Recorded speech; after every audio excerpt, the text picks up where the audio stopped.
একদল মানুষ পাহাড় পরিমাণ নেকি নিয়ে আল্লাহর সামনে হাজির হবে। পাহাড় পরিমাণ নেকি, হজের সওয়াব, যাকাতের সওয়াব, নামাজের সওয়াব, রোজার সওয়াব, মসজিদের সভাপতি হেই সওয়াব, এলাকার মাতাব্বর হেই সওয়াব। মাহমুদপুরে তো ভালো কিছু করছে জীবনে। পাহাড় পরিমাণ নেকি নিয়ে আল্লাহর সামনে যখন হাজির হবে, আল্লাহ জান্নাত দিন। আল্লাহ পাক রব্বুল আলামিন বলবেন, না, জান্নাতে তুমি যাইতে পারবা না, আমার সামনে দাঁড়াও। এক কদম নাড়াইবার কোনো সময় নাই, সুযোগও নাই, যতক্ষণ পর্যন্ত ফয়সালা না হবে। রে বান্দা, তোমার অনেক গুণ, গুণের শেষ নাই, পাহাড় পরিমাণ নেকি নিয়ে আইছো, কিন্তু তোমার একটা দোষ আছে। এই দোষের মামলা আমার দরবারে হাজির। এই দোষটা হলো বান্দার হক টকাইতা, বান্দার মালও টকাইছো, মনেও আঘাত দিছো। বান্দারে তুমি নির্যাতন করতা, বান্দার হক ঠকাইতা। যেই যেই জায়গাটি আমি এক দুইটা তুলে না ধরলে অনেক মানুষ এইগুলোরে ভাবেই না যে বড় অপরাধ, এটা ভাবেই না। এক নাম্বার, আপন বোন ভাইয়ের বিরুদ্ধে মামলা দিবে। আল্লাহ একই বাবার সন্তান, আমরা দুই ভাই বোন, 30 কের জায়গা রাখে আব্বা দুনিয়ার থেকে বিদায় হয়েছিলেন। হিস্সা অনুযায়ী ভাইয়া পায় 20 কের, আমি ভাই 10 কের। আমার ভাই আমার 10 কের দেন নাই, আমার টকাইছে। এমন আদরের ভাই আছে না নাই? কিয়ামতের দিন আপন বোন আপন ভাইয়ের বিরুদ্ধে মামলা দিবে মাল টকানোর কারণে। 2 নাম্বার, স্বামীর বিরুদ্ধে স্ত্রীর মামলা হবে। আল্লাহ দেন মোহর ধার্য করা হয়নি না, হয় না? বেশিরভাগই এইরকম আছে, খালি সারাটা জিন্দিগি ফার্মের উপরে কাটায় দেয়। কিয়ামতের দিন ছাড় পাবে না। আফসোসের সাথে একটা কথা বলতে হয়, যেটা শুরুতে বলছিলাম, আমাদের দেশের বেশিরভাগ বিয়া হয় বেদাত তরিকায়। দেন মহর্যা ধার্য করা হয়, বেটায় দিত পারবো নি না, পারতো না, এই খবরেই লয় না। কাইফা তাকফুরুনা বিল্লাহি ওয়া কুনতুম আমওয়াতান ফাআহইয়াকুম সুম্মা ইউমীতুকুম সুম্মা ইউহয়ীকুম সুম্মা ইলাইহি তুরজাউন।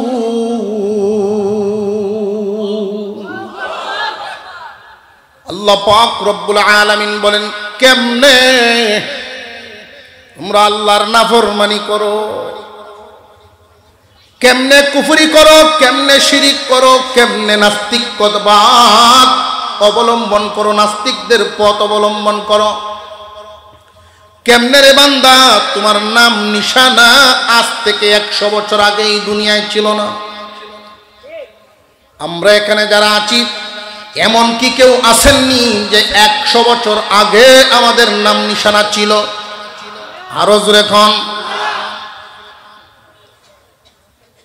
দুনিয়ার জমিনে আমরা আসবো, এই খবর যখন শুধু প্রচার হয়, মা শুধু জানাইছেন নতুন মানুষের আগমন হবে, সুসংবাদ। এই সংবাদ শোনার পরে মা খুশি, বাবা খুশি, আত্মীয় স্বজন সবাই খুশি, ঠিক না বেটি? মার জন্য আঙ্গুর আপেল বাবায় নিয়ে আসে, আদর করে। দাদার নানা দুজনের মধ্যে মনোমালিন্যতা ছিল, ওইটাও মিটে গেছে। বাজারে সাক্ষাৎ, একজনকে আর একজন ডাক দিয়া কয়, আর ঘুষাঘুষির সময় নাই, নতুন মেহমান আইতেছে। হয় না? সবাই খুশি, কিন্তু তুমি বান্দা মার গর্বে কেমনে থাকবা, কি খাইবা, এই চিন্তা কেউ করে নাই। এই ব্যবস্থা করেছি আমি আল্লাহ।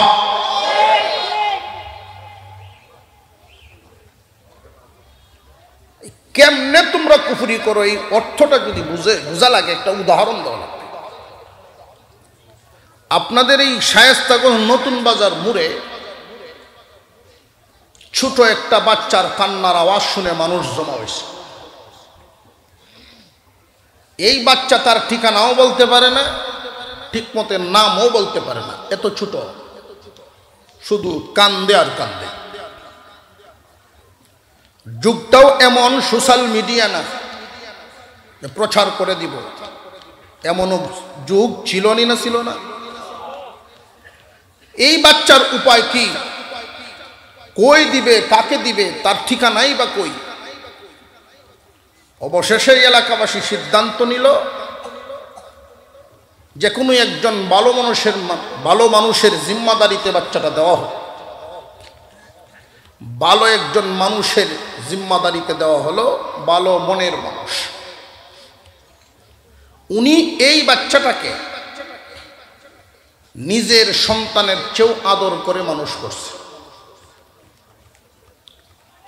বাজারে ব্যবসা প্রতিষ্ঠা করে দিল, তারে সুশিক্ষা দিয়ে বড় করলো, ব্যবসায়ী বানাইলো, বিয়ে শাদী করায়া পরিবার গড়ে দিল।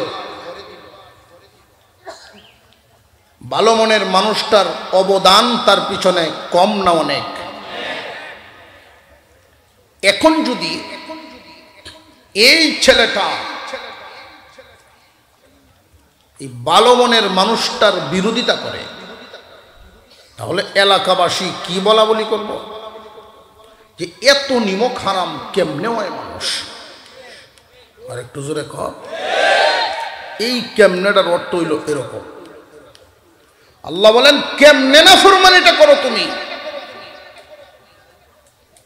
তুমি যখন মার গর্ভে ছিলা কেউ চিন্তা করে নাই আমি আল্লাহ তোমার থাকার খাওয়ার ব্যবস্থা করছি। বান্দা পৃথিবীর জমিনে তুমি আসো নাই, তুমি আসার আগেই তোমার সব ব্যবস্থা আমি করে রাখছি। রে দুনিয়ার মানুষ, অবিবাহিত একটা মেয়ের কাছে ছোট একটা বাচ্চা যখন উঠায় দেওয়া হয়, লক্ষ্য করে দেখবেন বিয়ে হয় নাই এমন একটা মেয়ের কোলে যদি ছোট বাচ্চায় পেশাব করে দেয়, সাথে সাথে বাচ্চাটা ফেলে দিতে চায়। সহ্য হয় না, তার ধৈর্য ধারণ করতে পারে না, সহ্য করতে পারে না। 1 বছর পরেই যখন এই মেয়েটার বিয়ে হয়ে যায়, বছর ঘুরে তার কুলে আল্লাহ সন্তান দান করেন। এই সন্তান কুলে নিয়া খানা খাইতে বসছে, এই মুহূর্তে যদি বাচ্চায় পেশাব পায়খানা তার কুলের মধ্যে করে দেয়, এই সন্তান তখন কুল থেকে ফালায়া দেয় না, সন্তান কুলে নিয়েই খাবার খায়। আল্লাহ পাক বুঝায় দিলেন বান্দারা রে, তোমার মার অন্তরে মায়া এবং মোহব্বত আমি আল্লাহ ঢেলে দিছি। ইন্নাল্লাযীনা ইউযুনাল্লাহা ওয়া রাসূলাহু লাআনাহুমুল্লাহু ফিদ দুনিয়া ওয়াল আখিরাহ। আল্লাহ পাক রব্বুল আলামিন বলেন, যারা আল্লাহ এবং রসুলকে কষ্ট দেয়, আল্লাহ এবং রসুলকে কষ্ট দেওয়ার অর্থ হলো আল্লাহকে অমান্য করা, কুফরি করা, শিরিক করা, নাস্তিক্যবাদ অবলম্বন করা, এটা হলো আল্লাহকে কষ্ট দেওয়া।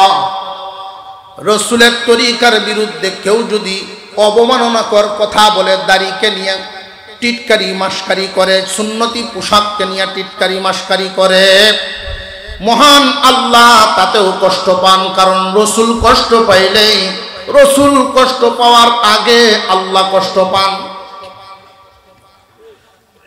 মহান আল্লাহ পাক রব্বুল আলামিন আল্লাহ এবং রসুলকে কষ্ট দেওয়া লোকগুলোর ব্যাপারে ঘোষণা দেন, উলাইকা কাল আনআম বাল হুম আদাল্লু উলাইকা হুমুল গাফিলুন। যে সমস্ত মানুষগুলো আল্লাহ এবং রসুলকে কষ্ট দেয়, কিসের মাধ্যমে? কুফরি করার মাধ্যমে, শিরিক করার মাধ্যমে, নাস্তিক্যবাদের মাধ্যমে, হুজুর সাল্লাল্লাহু আলাইহি ওয়াসাল্লামের সুন্নতের বিরোধিতা করার মাধ্যমে, আল্লাহর রসুলের আদর্শের বিরোধিতা করার মাধ্যমে আল্লাহ এবং রসুলকে যারা কষ্ট দেয়, আল্লাহ রব্বুল আলামিন এদের ব্যাপারে কুরআনুল কারীমে ঘোষণা দেন, ও দুনিয়ার মানুষ, যদিও দেখা যায় ওরা তোমাদের সমাজেই বসবাস করে, ওরা তোমাদের সাথে উঠা বসা করে, তোমাদের সাথে জীবনযাপন করে, দুনিয়ার জমিনে ভালো সম্মান নিয়ে মর্যাদা নিয়ে বসবাস করে, তোমরা জানিয়ে রাখবা আমি আল্লাহর ঘোষণা, যদিও তোমাদের নজরে ওরা দেখতে মানুষের মতো দেখা যায়, আমি আল্লাহ ঘোষণা দিলাম, উলাইকা কাল আনআম, ওরা চতুষ্পদ জানোয়ারের মতো, বরং এর চেয়ে আরো নিকৃষ্ট। হোক না শিক্ষিত যদি নাস্তিক হয়, হোক না শিক্ষিত যদি মুশরিক হয়, হোক না শিক্ষিত যদি বিধর্মী হয়, খ্রিস্টান ইহুদিরা আল্লাহর সন্তান সাব্যস্ত করার মাধ্যমে আল্লাহকে কষ্ট দেয় শিরিক করিয়া, এই সমস্ত ব্যক্তিদের ব্যাপারে আল্লাহর ঘোষণা চতুষ্পদ জানোয়ারের মতো। অনেকেই মনে করতে পারে এরা অত শিক্ষিত, জেনে রাখবেন এই জমিনে কেউ জানতে জানতে জাননেওয়ালা হয়, আর কেউ জানতে জানতে জানোয়ার হয়।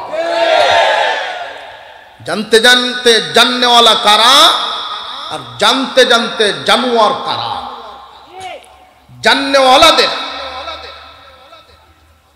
জাননেওয়ালাদের একটা পরিচয়ও আল্লাহ তুলে ধরছেন কুরআনুল কারীমের আরেক আয়াতে। আল্লাহ বলেন, الذين يذكرون الله قياما وقعودا وعلى جنوبهم ويتفكرون في خلق السماوات والأرض ربنا ما خلقت هذا باطلا سبحانك فقنا عذاب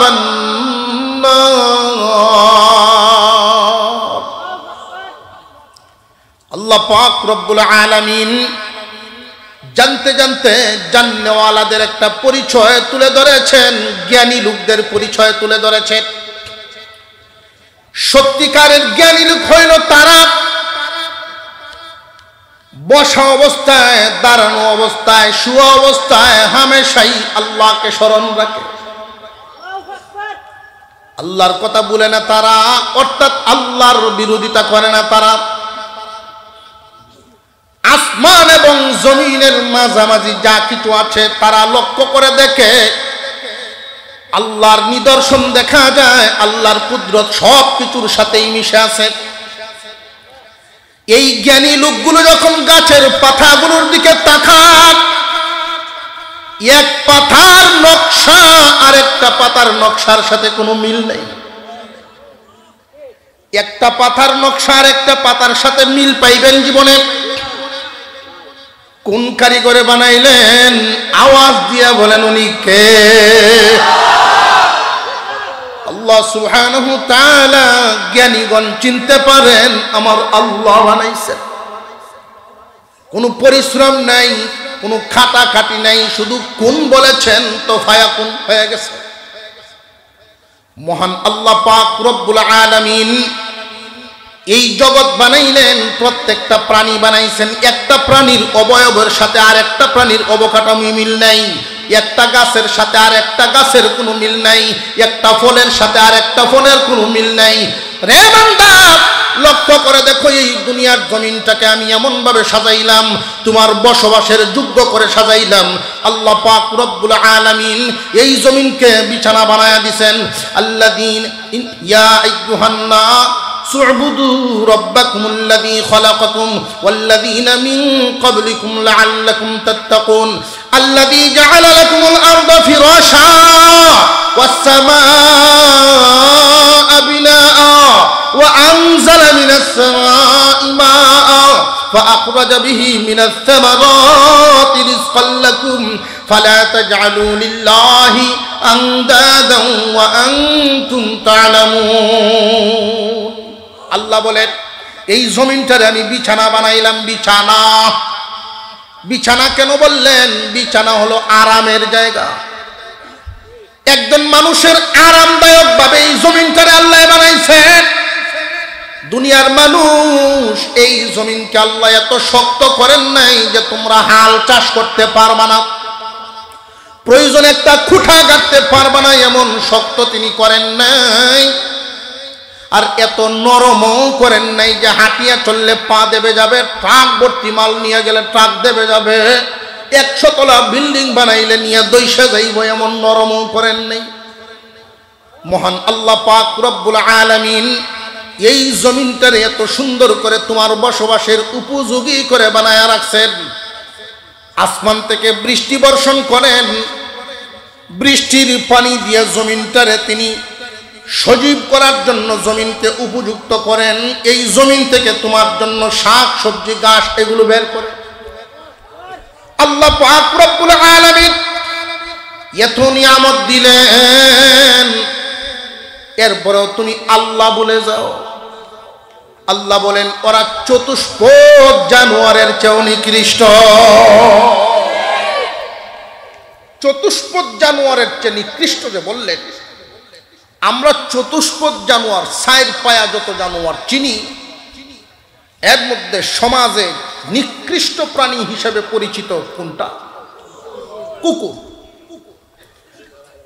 এই কুকুর নিকৃষ্ট প্রাণী ভাই, অথচ কুকুরের একটা সিফত আছে, বেশ কয়েকটা গুণ কিতাবের মধ্যে উল্লেখ করা হয়। একটা গুণ যদি মানুষের মধ্যে আসে তখন এই মানুষটা আল্লাহর ওলি হয়ে যেতে পারবে। হইতাম নি? এর মধ্যে একটা গুণ হইল মালিককে খুব শ্রদ্ধা করা, মালিককে মানা, প্রভুভক্ত।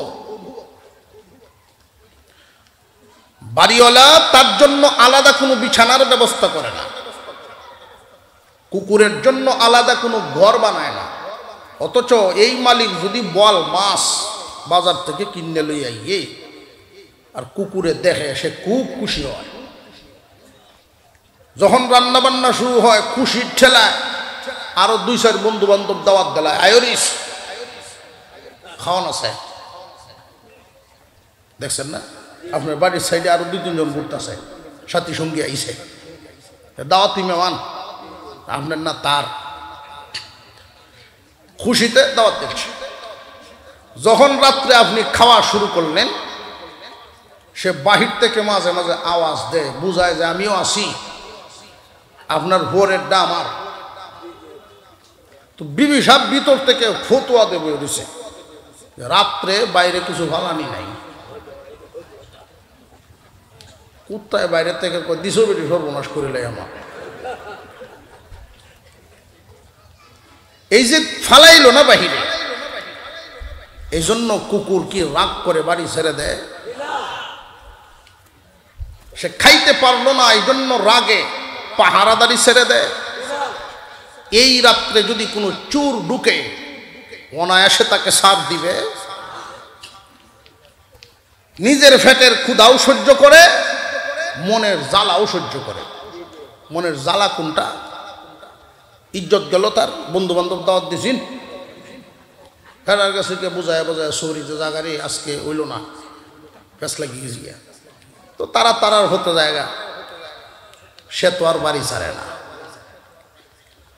10টা বাজে ঘুম থেকে আপনি উঠলেন, বারান্দায় কুকুরটা শুয়ে আছে সারা রাত পাহারা দিয়া। এই সময় আপনি কুকুরকে যদি একটা পাড়া দেন, তার লেজেই হোক তার গায়েই হোক, উচিত হইল আপনার উপরে সে ঝাঁপায়া করা। কিন্তু সে আপনার উপরে ঝাঁপাইবে দূরের কথা, লেজটা ফেলাইয়া ঘাড় বাঁকা করে দূরে চলে যায়।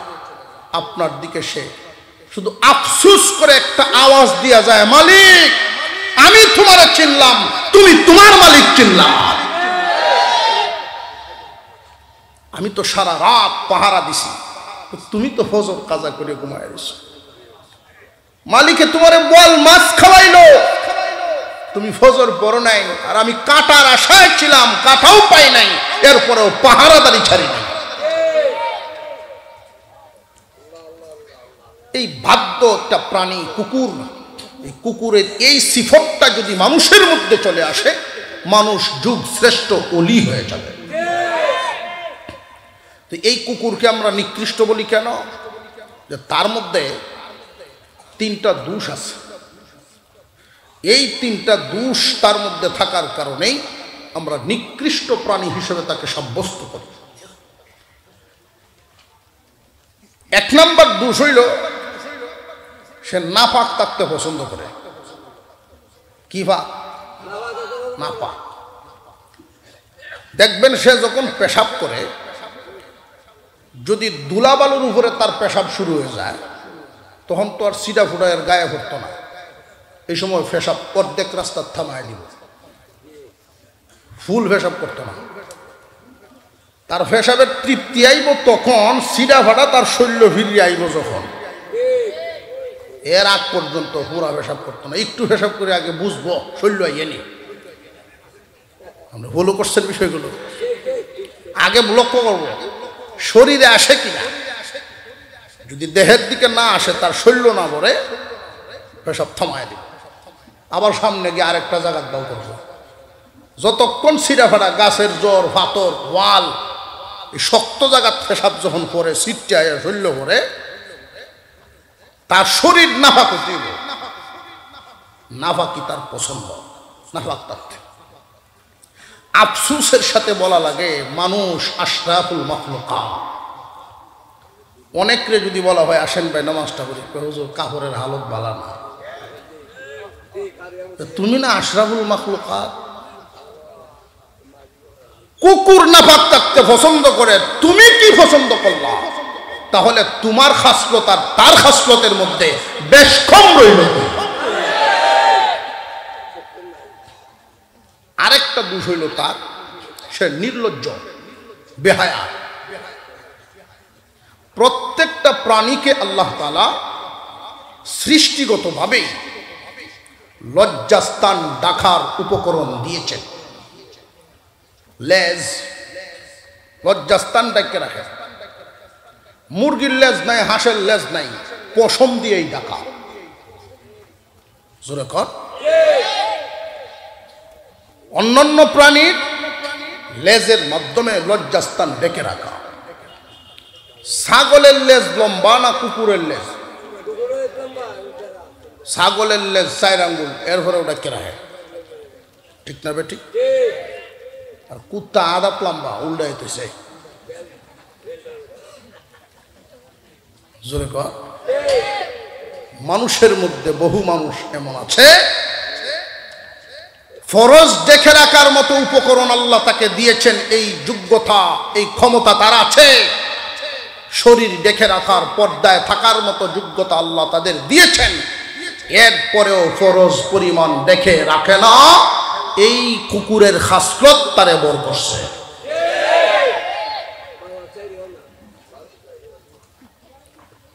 পুরুষের জন্য দায়মি ফরজ, দায়মি ফরজ 2টা। সর্বদা ঈমানের হালতে থাকা, নাভির উপর থেকে হাঁটুর নিচ পর্যন্ত হামেশা ঢেকে রাখা। অনেক মানুষ প্যান্ট পরে নাভির নিচে, আছে না নাই? আমি এমনও দেখতেছি আমাদের ইয়ং জেনারেশন প্যান্ট পরতেছে ইদানি। তোমাদেরকে কোন কালচারে পায়া বসলো? প্যান্ট এত টানা টানে, আদা ভাষা উদা, উপরের গেঞ্জি দে ডাকে, গেঞ্জি দে ডাকন লাগে, প্যান্টে না। হুজুর এটার হাইটই কম। হাইট কম, তুমি এদের পিছনে যাও কেন? তোমার কি এটা বুঝে আসে না? এই পোশাকটা মুসলমানদের পোশাক না, এই পোশাকটা ইহুদি খ্রিস্টানদের পোশাক। যাও কেন? ওই পোশাকটা বানাইছেই নির্লজ্জ বানানোর জন্য। সামনেদের টুকরা টাকরা নাই। আমি প্রথম যখন এই প্যান্ট দেখছি, আমি ভাবছি তার মনে হয় টাকা পয়সা নাই, অভাবে। হুজুর 3 ফ্যান্টের সমান এটার দাম।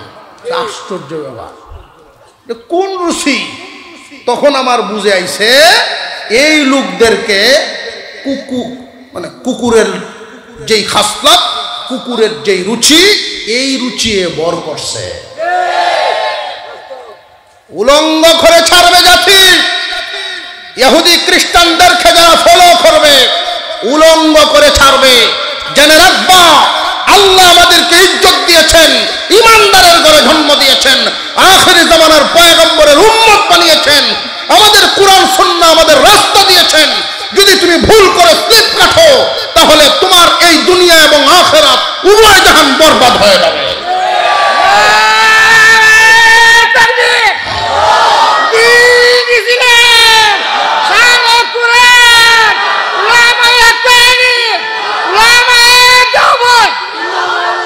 মুসলমান ভাইরা, ইহুদি খ্রিস্টানরা কখনো মুসলমানদের বন্ধু হতে পারে না, ছিল না, হবে না, বর্তমানেও নাই। ছিল না, নাই, হবেও না। আল্লাহ কোরআনে বলে দিয়েছেন। আল্লাহ কোরআনে বলেছেন, যতক্ষণ পর্যন্ত তোমাদের চলাফেরা, রুচি সমস্ত কিছু তাদের সাথে না মিলবে, যতক্ষণ পর্যন্ত তোমাদের আচরণ, তোমাদের পোশাক আশাক, তোমাদের আদর্শ এদের সাথে না মিলবে, ওরা তোমাদের বন্ধু বানাবে না। সাবধান, জিন্দেগি ভর এই কথা মনে রাখবা। এটা কোরআনে আল্লাহ নাজিল করে দিয়েছেন। ইহুদি খ্রিস্টানরা হামেশাই ছিল, বর্তমানেও আছে, ভবিষ্যতেও থাকবে। ইসলামের শত্রু, ইসলামের বন্ধু হতে পারে না, সব সময় ইসলামের শত্রু। মুসলমান ভাইরা, একটা কুকুরের খাসলত, সাবধান। আমি বিশেষ করে যুবক ভাইদেরকে উদ্দেশ্য করে বলি, তোমার রসুলের আদর্শ কত সুন্দর, তোমার রসুলের আদর্শ, তোমার নবীর কত সুন্দর আদর্শ, ভদ্র আদর্শ। জেনে রাখবা যুবক, তুমি যাকে ফলো করতে চাও তারা নবীর আদর্শ না। তোমার রসুলের আদর্শ তুমি ফলো করো, তোমাকে অন্যরা ফলো করবে। যেই দিন আমিনা হালিমাতুস সাদিয়ার কুলে উঠায় দিয়েছিলেন আপনার আমার পয়গম্বরকে, শিশু মুহাম্মদুর রাসূলুল্লাহ সাল্লাল্লাহু আলাইহি ওয়াসাল্লামকে কুলে নিয়ে হালিমাতুস সাদিয়া একটা উট, স্বামী স্ত্রী দুইজন উটের উপরে সওয়ার হইছে। প্রথমে স্বামী সামনে, স্ত্রী বসছেন পিছনে। আশ্চর্য ব্যাপার, উট সামনের দিকে কদম বাড়ায় না। আবার আসন পরিবর্তন করে হালিমাতুস সাদিয়া আপনার আমার শিশু নবীকে নিয়ে যখন সামনে বসছেন, তখন উটের গতি আগের চাইতে দ্বিগুণ বেড়ে গেছে। ঐতিহাসিকগণ বলেন, জানিয়ে রাখো নবীর উম্মত, আখিরি জামানার পয়গম্বরের উম্মতরা জানিয়ে রাখো, হালিমাতুস সাদিয়া কুলে নিয়ে সামনে বসার কারণে উটের গতি শুধু বেড়ে যায় নাই, এখান থেকে শিক্ষা হলো কিয়ামত পর্যন্ত যেই মানুষটাই মুহাম্মদুর রাসূলুল্লাহ সাল্লাল্লাহু আলাইহি ওয়াসাল্লামের আদর্শকে তার জীবনের সামনে রাখতে পারবে, জীবন চলার সময় তার সামনে সামনে নবীজির আদর্শ রাখবে, তার চলাচল অন্যদের চাইতে গতিবিধি বাড়িয়া যাইব,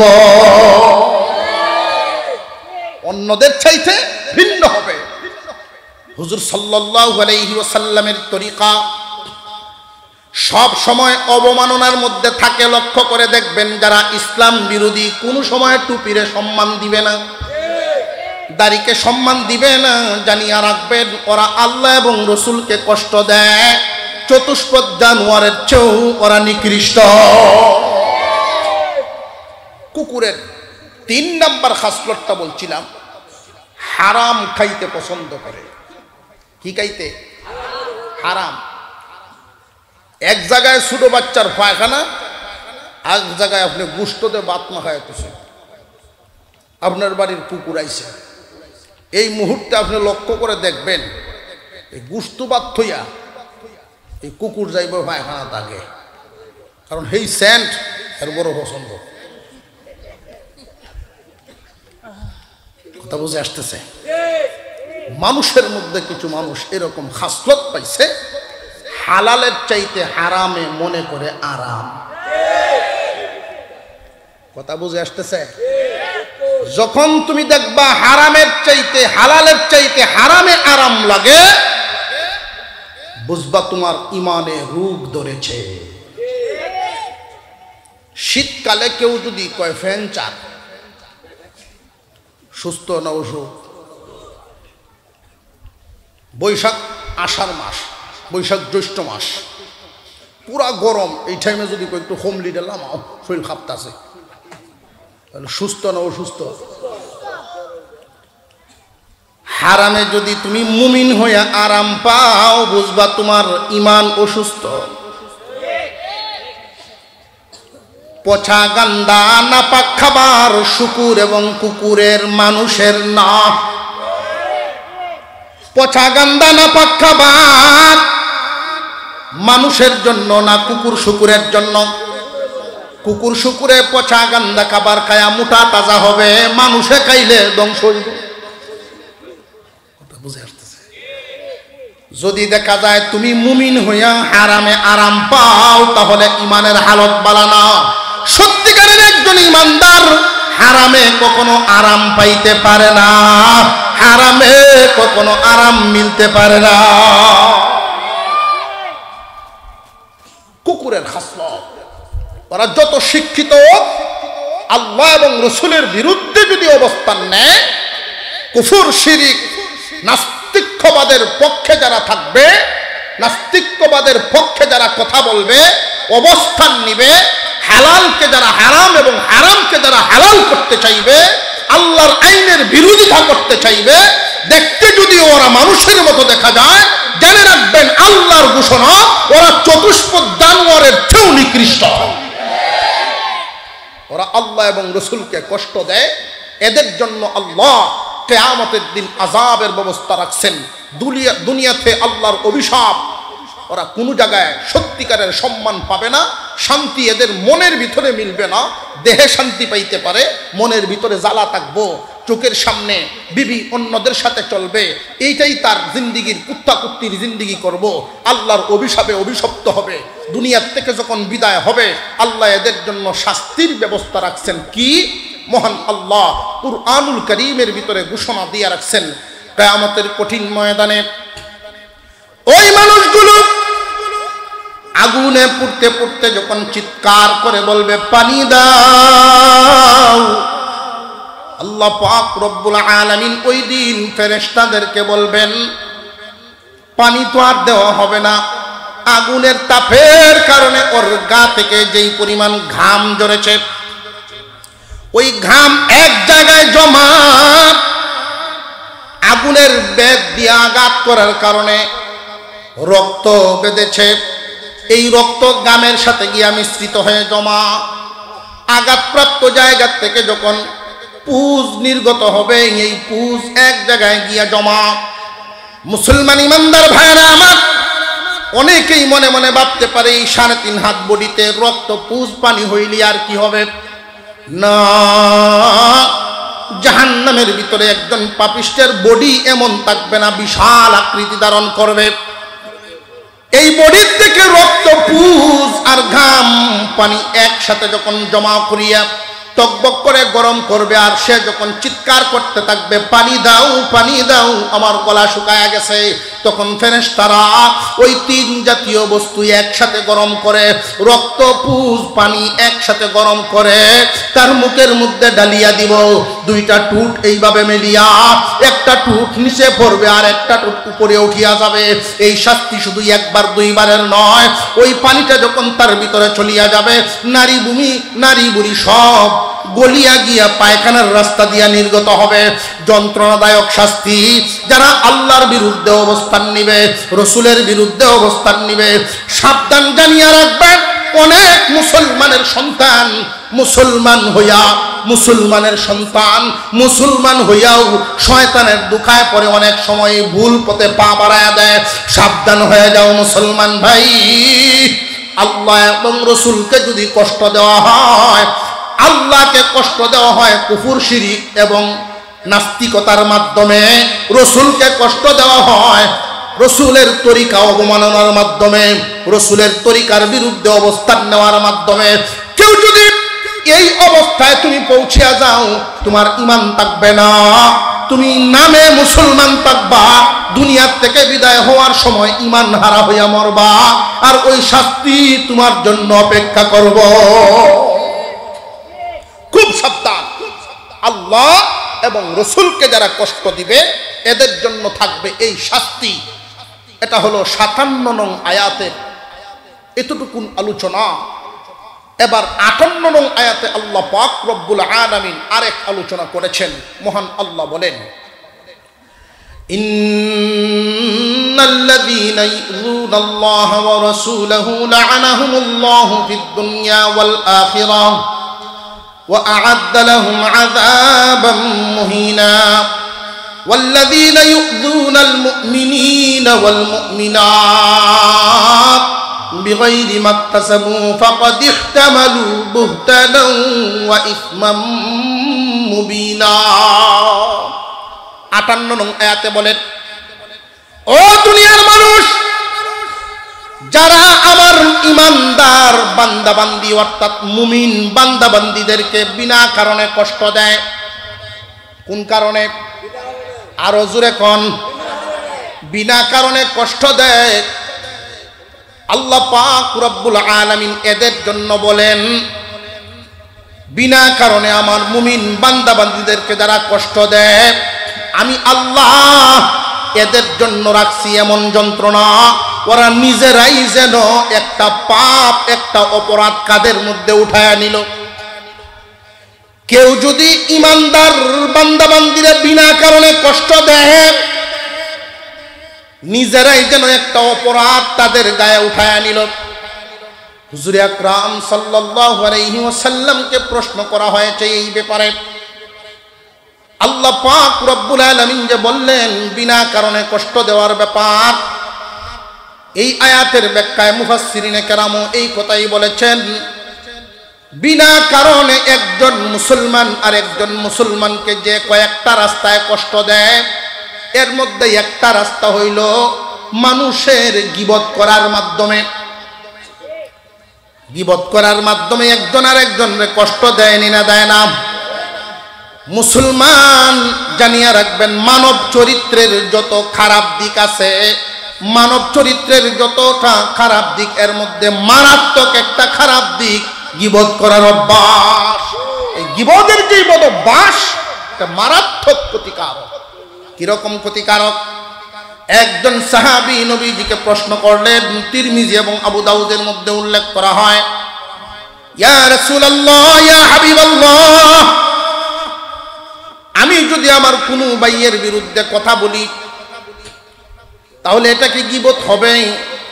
কিভাবে বলতে হবে? নবীজি বলেন, তুমি যদি তোমার কোনো ভাইয়ের কোনো একটা দোষ আরেকজনের কাছে বর্ণনা করো, তার অনুপস্থিতিতে বর্ণনা করেছ, এই কথাটা যদি উনি শুনতো বা উপস্থিত থাকতো তাহলে কষ্ট পাইতো, এমন যদি হয় তাহলে এটা মরা ভাইয়ের গোশত খাওয়ার সমান পাপ হবে।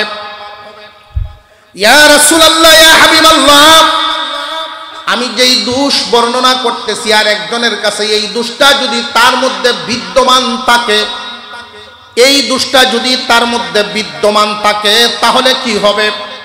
আল্লাহর রাসূল বলেন, তুমি যেই দোষের কথা বলতেছো এই দোষটা যদি তার মধ্যে বিদ্যমান থাকে তাহলে এইটার নামই হলো গীবত, আর যদি বিদ্যমান না থাকে ওইটার নাম হলো অপবাদ। অপবাদের শাস্তি আরো মারাত্মক। একজন সাহাবী আয়েশা জিজ্ঞাসা করেন, নবীজি, জিনা আর গীবতের মধ্যে তফাৎ কি? জিনার ওজন বেশি না গীবতের ওজন বেশি? দুটোটাই তো অপরাধ। আল্লাহর রাসূলকে প্রশ্ন করা হলে নবীজি বলেন, জিনার চাইতে গীবতের ওজন বেশি। আল গীবাতু আশাদ্দু মিনাজ জিনা, গীবত হলো জিনার চাইতে শক্ত। কেউ যদি জিনা করে আর তওবা করে চোখের পানি ছেড়ে জিন্দেগীর জন্য মজবুত তওবা করে ফেলে, আল্লাহ রব্বুল আলামিন তারে মাফ করে দিবেন। কিন্তু কেউ যদি গীবত করে, আল্লাহর কাছে তওবা করলে আল্লাহ এই গীবতের গুনাহ মাফ দিবেন না। যার গীবত করেছে তার কাছ থেকে মাফ নিতে হইব। জগতে হক হইল দুইটা, একটা হলো আল্লাহর হক আর একটা হইল বান্দার হক। 57 নং আয়াতে আল্লাহ আল্লাহর হকের ব্যাপারে আলোচনা করেছে। 58 নং আয়াতে আল্লাহ বান্দার হকের বিষয়টা তুলে ধরেছে। অনেক মানুষ এটা দুনিয়াতে মনে করে বান্দার হক, কোন বান্দারে ঠকাইতে পারলে মনে হয় দুনিয়ায় আমি জিতে গেছি। অসম্ভব। কেউ কাউরে ঠকাইয়া, কেউ কাউরে কষ্ট দিয়া জিততে পারে না। বিষয়টা এমন হয় না, কখনো জিততে পারবে না। খুব ভালো করে মনে রাখবেন, একজন মানুষের গীবত করার মাধ্যমে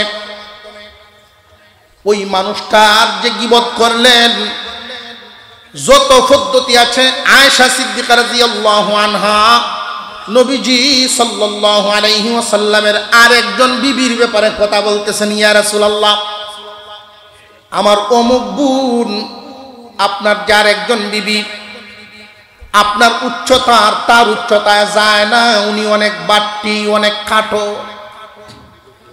বাট্টি মানুষরে যদি বাট্টি কইয়া একটু হেয় প্রতিপন্ন করা হয়, লোকটা কি খুশি হইব না গুসা হইব? এটা গীবত। যদিও আল্লাহ তারে বাটি বানাইছেন, তার অগুচুরে তুমি বাট্টি কইয়া তারে হেয় কেন করবা? এটাই তোমার গীবত। কথা বুঝে আসতেছে? হুজুর সাল্লাল্লাহু আলাইহি ওয়াসাল্লাম এই গীবতকে জিনার চেয়েও মারাত্মক ধরেছেন। গীবতের মাধ্যমে বান্দার হক নষ্ট হয়, তাকে কষ্ট দেওয়া হয়। কেউ যদি সরাসরি আল্লাহর কাছে তওবা করে, আল্লাহ গীবতের গুনাহ মাফ দিবেন না, তার কাছ থেকে মাফ নিতে হবে। এখন এমত অবস্থায় মনে করেন যার গীবত করেছেন জীবনে কোনো একবার, এই লোকটা নাই, তার জন্য আপনি কিভাবে তার সাক্ষাৎ কই পাবেন, মাফি কেমনে নিবেন? এমত অবস্থায় রাস্তা হইল বান্দার হক। আমি আরেকটু সহজভাবে বিষয়টা আপনাদেরকে বুঝাই দিই। বান্দার হকটাও যে নষ্ট হয়, এটা দুই ভাবে হয়। একটা হলো মালের ক্ষতির মাধ্যমে, আর একটা হলো মনের ক্ষতির মাধ্যমে। একটা হলো মালের ক্ষতি, আর একটা হলো ইজ্জতের ক্ষতি। ইজ্জত এটি তো মন। ইজ্জতের ক্ষতি হইলে লাগে কই কই লাগে? মন। একটা হইলো মালের ক্ষতি, আর একটা হইলো মনের ক্ষতি। কেউ যদি কারোর মালের ক্ষতি করেন, খুতবায় একখান হাদিস তিলাওয়াত করেছিলাম, আল্লাহর রাসূল বলেন, قال النبي صلى الله عليه وسلم إن كانت له مظلمة لأخيه من عرضه أو شيء فليتحلله منه اليوم قبل أن لا يكون دينار ولا درهم إن كان له عمل صالح أخذ منه بقدر مظلمته وإن لم يكن له عمل صالح أخذت من سيئات صاحبه فحمل عليه আল্লাহর নবী বলেন, রে আমার মায়ার বান্দারা, ওই দিনটা আসার আগেই দুনিয়ার মামলা দুনিয়ায় শেষ করিয়া যাইও। কোন দিন? যেই দিন দিনার এবং দিরহামের কোনো দাম থাকবে না। দিনার এবং দিরহামের কোনো দাম থাকবে না, এমন একটা দিন আমাদের সামনে আছে না নাই? ইয়াউমুল হিসাব, হাসরের ময়দান আছে না নাই? এই দুনিয়ার জমিনে একজনের ইজ্জত আপনি মারতে পারবেন, গায়বী মামলা দিয়ে সাজা কাটাইতে পারবেন। বিগাইরি মাকতাসাবু, এর অর্থ হলো মুমিন বান্দা বান্দির অপরাধ নাই কিন্তু সাজা দিছ, অপরাধ নাই কষ্ট দিছ, আছে না নাই? এমন আমার কাছে দোয়া চাইছে, সম্পর্কে উনি লাগে আমার মামা, আমি আলেম হওয়াতে উনি আমারে ডাকে মামা। দোয়া চাইতেছে, মামা একটু দোয়া করবেন। কি এর দোয়া বেটা? আমার বিরুদ্ধে পুলিশ মারা মামলা হয়েছে, কাম করতে গেলে কেন বাবা? আমি হুজুর মারছি না, আমি সিল্লাত আসলাম। বুঝতে পারো? তুমি সিল্লাত আসলাম, তোমার নামে হইল কেমনে? দুই দলের ছেলেরা মারামারি করছে, পুলিশ গেছে ফিরাইতে। ওইখানে পুলিশরা এমন ভাবে মার খাইছে, খুব বেশি আহত হয়েছে। ওসি সাহেব খুব খেপছেন, চার্জশিট তৈরি করছেন, এফআইআর রেডি। এমপি সাহেব নিজে উপস্থিত হইয়া বলতেছেন, আমার লোকদের নাম কাটেন, এই লোকটিরে জেল নিলে হুস্টার টাঙ্গাইব গেলা। কথা বুঝেন না বেটা? হুস্টার টানাইব কেটা? তাহলে আমি এই লোক ফাইমু কই? এমপি সাহেব বুদ্ধি দেন যে মদকুর, গাঞ্জাখুর, নেশাখুর যা আছে এটিরে দিয়ে দেন।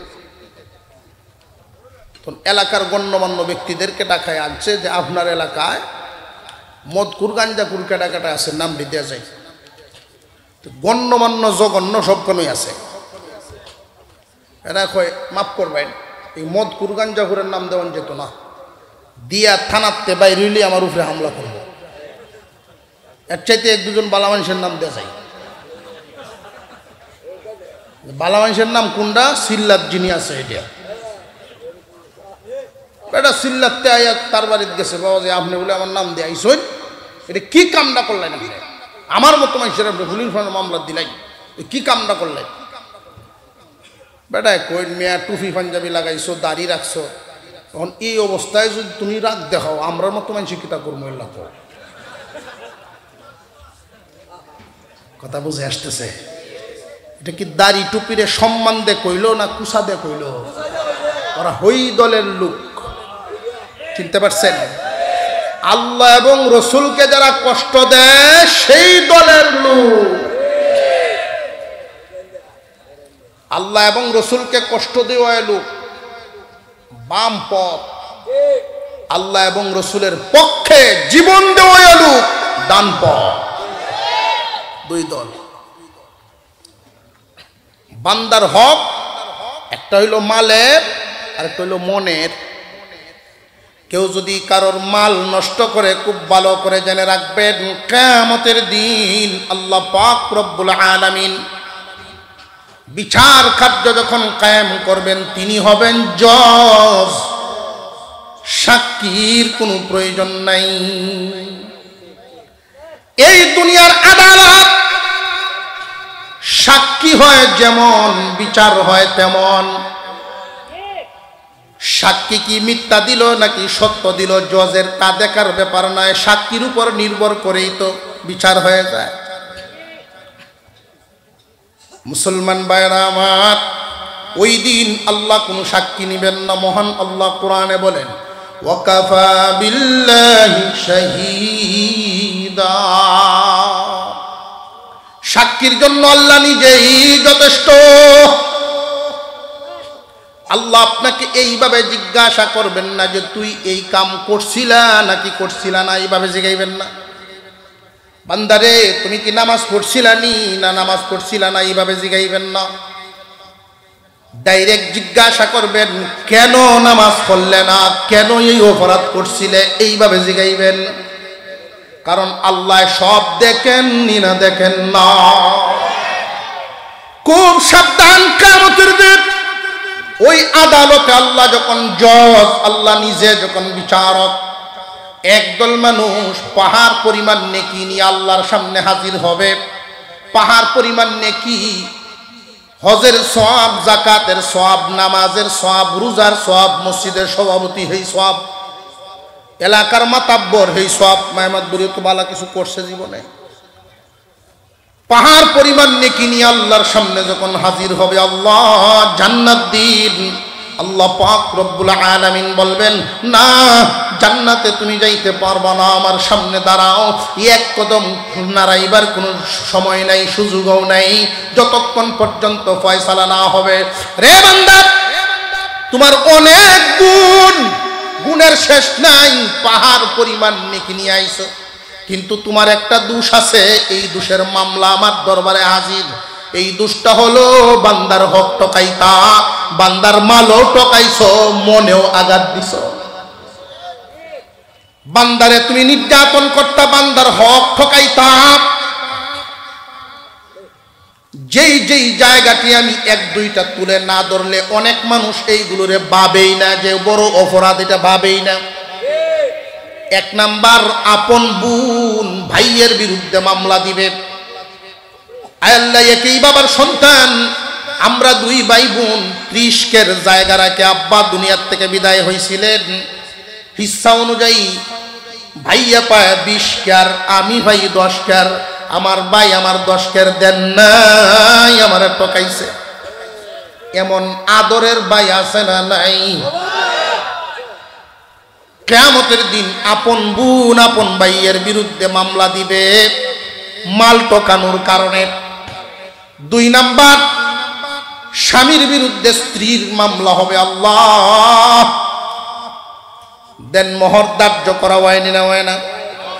বেশিরভাগই এইরকম আছে, খালি সারাটা জিন্দিগি ফার্মের উপরে কাটায় দেয়। কিয়ামতের দিন ছাড় পাবে না। আফসোসের সাথে একটা কথা বলতে হয়, যেটা শুরুতে বলছিলাম, আমাদের দেশের বেশিরভাগ বিয়া হয় বেদাত তরিকায়। দেন মোহর যে ধার্য করা হয়, বেটায় দিত পারবো নি না পারতো না, এই খবরেই লয় না। আমার এক মুসল্লির দোয়া থাকে, হুজুর দোয়া করবেন, চৌধুরী সাহেবের মেয়ে বিয়ে করাইছি। আপনি তো গত জমায় ছিলেন না, 10,10,010 টাকা কাবিন দিছি। আমি বললাম যে 10 টাকা কেন লাগে? এটা সিস্টেম। রইল আপনার সিস্টেম, বুঝলাম। 10,10,000 যে দিলেন, ছেলে কি করে? কয় আমার আল্লাহর মাল হুতে ফ্যাক্টরির চাকরি করে।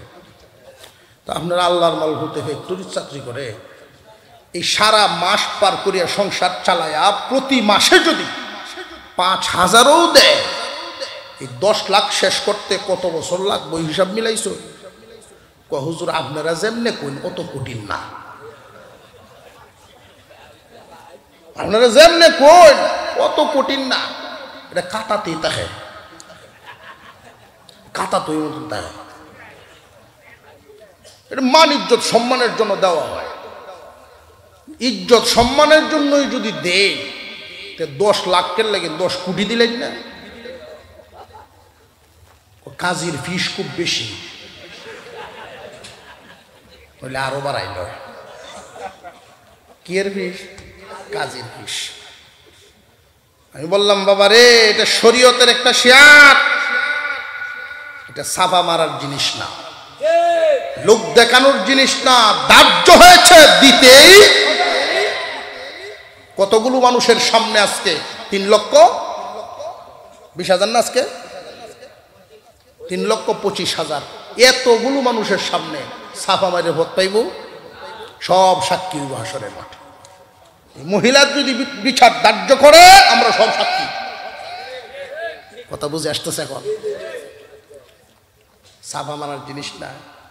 অভাবের সময় কাতিমের সেদিন 2 কেজি চাউল দিয়ে দিয়েছে বউয়ে বাজারও, বেচ্চা পেঁয়াজ তেল আদা মরিচ সব মিল করে আনবা।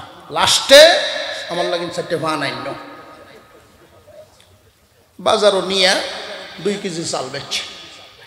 তো নতুন বিয়াই আছে, রাস্তার দেখা গেছে চাউল মলো বিয়াই, এই অভাবের সময় চাল মলে কিনা লাগিয়ে গেছে নাকি? কয় কোন কি আপনি কোন কি? 2 মণ চাউল আনছিলাম বাজারও। আমি গৃহস্থ কি ছোট নাকি? 2 মণ চাউল আনছিলাম বাজারও, আরো মন 6 বেসন যাইব না, তাহলে তো আপনি সত্য গৃহস্থ। এটা কি আসল কথা না সাফা? আনছে কয় কেজি? কয় এখন 2 মণ। তো ইজারাদার যে খাজনাওয়ালা, বাজারে ইজারাদার আছে না, খাজনা তুলে যে এই বেটা ফিসে দাঁত দেখো, ভাই সাহেব ভাই সাহেব আপনি 2 মণ চাউল বেচলেন, আমার পয়সাটা দিলেন না। একবার দেখে এই খাজনাওয়ালারে, আর একবার দেখে বেওয়াই রে, সাফা মারে বিপদে পড়ছে না। 1 কেজির পয়সা দিয়েছে খাজনাওয়ালারে, দিয়া আর 1 কেজির পয়সাতে কোনো রকম পান আর নিতে আসছে না, বাড়ি গেছে। চেহারা ছবি খুব কালা। দুই সবজি গায়ে কি ব্যাপার, আর আমার ফান কই? ফান কাউন লাগতো না।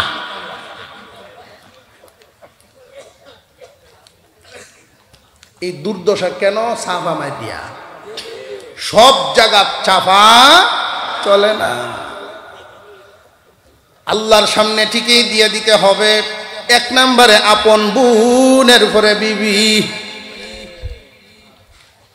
এরপরে বাজারের যে ব্যবসায়ী ছিলেন, অর্থাৎ মাল যত জায়গায় ঠকাইছেন অত জায়গায় দিতে। এটা ভাববেন না যে আমি ঠকাইলে জিতলাম, অসম্ভব। দুনিয়ায় ঠকাইবা, দুনিয়ার এই নাকাস্তা নালায়েক একদম এই দুনিয়ার জমিনে যতদিন থাকবা এই তুচ্ছ মালামাল ঠকাইবা, আর আখেরাতে তোমার কাছ থেকে এর বিনিময় হবে কষ্টে উপার্জন করা নেকি। দুনিয়ার জমিনে যার যত টাকা বেশি তার তত বিলাসিতা বেশি, ঠিক তেমনি ভাবে আখেরাতে যার যত নেকি বেশি তার তত হবে বিলাসিতা বেশি। বুনে নিবে, বিবিয়ে নিবে, কাস্টমাররা নিবে।